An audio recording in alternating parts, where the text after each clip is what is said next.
I want to start with an image, a funeral, a casket, flowers everywhere, people crying, people saying things out loud. He was so strong, he never complained.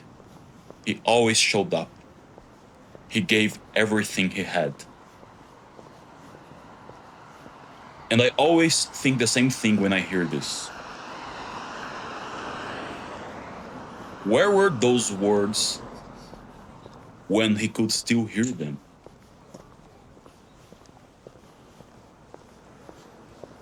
Men receive flowers when they die. That's the unspoken contract. You carry the weight quietly. You don't burden anyone with what it costs you.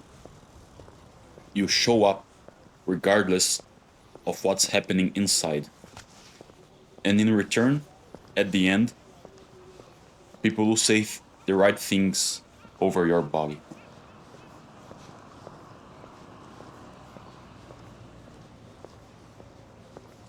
And don't get me wrong, I say it because I recognize the contract.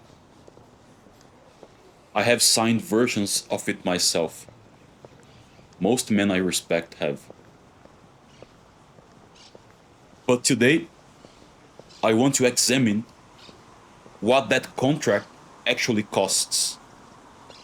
Not at the end, right now, while we're still in the middle of it.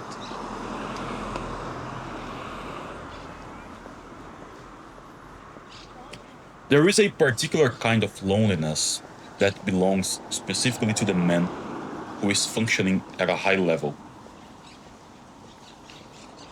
It's not the loneliness of failure. That kind is loud. It announces itself. People notice it and respond to it. I'm talking about the loneliness of competence. You handle things. You don't explain how hard it is to handle things. You solve problems before anyone else has to see them. You absorb shocks that would break other people, and you present a stable face because that is what is needed. And slowly, over years, the gap between the face you present and the reality underneath becomes the defining feature of your psychology. Carl Jung called this the persona, the mask we wear for the world. And he was very clear. The persona is necessary. You need it. Social life requires it. But when the persona becomes so dominant that even you forget there's something beneath it, that's when the shadow starts to accumulate. The unexpressed grief, the unacknowledged exhaustion, the desires and fears and doubts that have nowhere to go because you are the one who is supposed to have it together.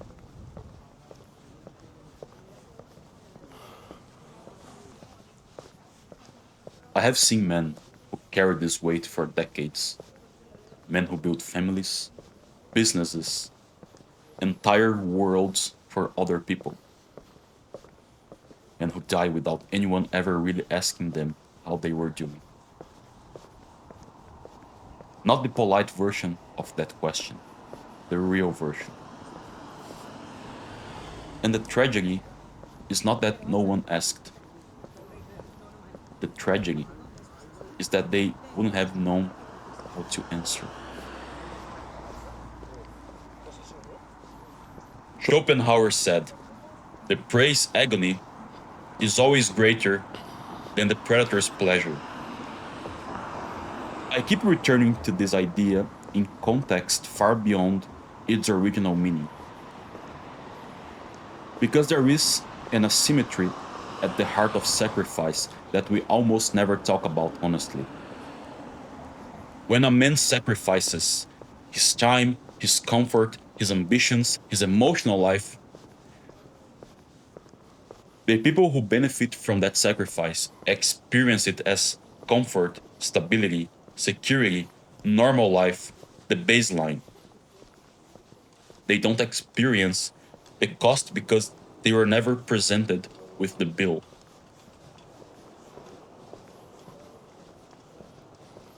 The man who works the extra hours so the family doesn't feel financially anxiety, they don't feel the hours. The man who absorbs his own fear and panic so that no one around him has to deal with it. They feel calm. They don't feel the panic that was digested alone.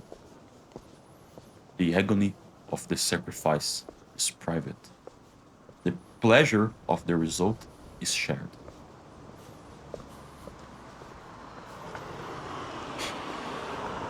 This is not a complaint.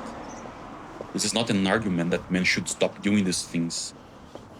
It is an argument that we should stop pretending those things cost nothing, that the strength is free, that the showing up is automatic. It is not free, it's not automatic. It is a choice that is made often daily, often in silence, often without acknowledgement. And the least thing we can do, the absolute minimum, is to acknowledge that it's happening. Not at the funeral, now, while it's happening. Here's what happens to a man who never allows himself to be seen struggling. The unlived emotional life doesn't disappear. It goes underground. It becomes the shadow. And the shadow of the strong man is almost always the same thing: a profound, bone deep exhaustion that he has no language for. A hunger for someone to simply say, I see how hard you are working. I see what's costing you. You don't have to pretend it's easy. The hunger doesn't manifest as vulnerability. It manifests as irritability, as sudden and disproportionate anger at small things, as withdrawal, as a wall that gets thicker every year. The shadow will always try to find a way out. The question is whether you choose the exit or it chooses for you.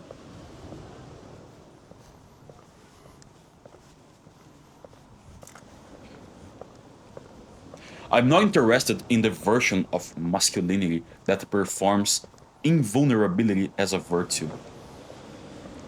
I'm interested in the version that has processed enough of the shadow to know the difference between genuine strength and armored fear. Genuine strength can admit when it's tired. Armored fear cannot. And over decades, the armored man pays a price that no amount of posthumous flowers can reimburse. I'm not going to tell you, go to therapy. I'm not going to tell you, open up to everyone around you. Most of the people around you are not equipped to receive it. And indiscriminate vulnerability is not strength, it's a different kind of weakness. But there are things I believe.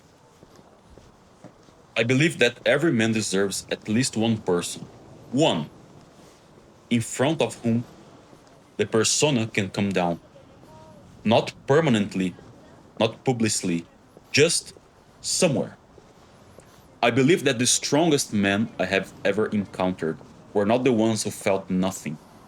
They were the ones who felt everything and had found a private architecture for processing it that didn't require anyone else to carry for them. And I believe that we should start giving each other the flowers now. Not the performance of praise, the real thing. Telling the people around us why they can still hear it, what their presence has meant, what their effort has cost them, and why we see it. Don't wait for the funeral. There's someone next to you carrying something right now. You probably know what it is. So, say something. If you like this video, there is a link in the description to some art so you can support this channel. Thank you, and keep walking, my friend. El Sai Kongul.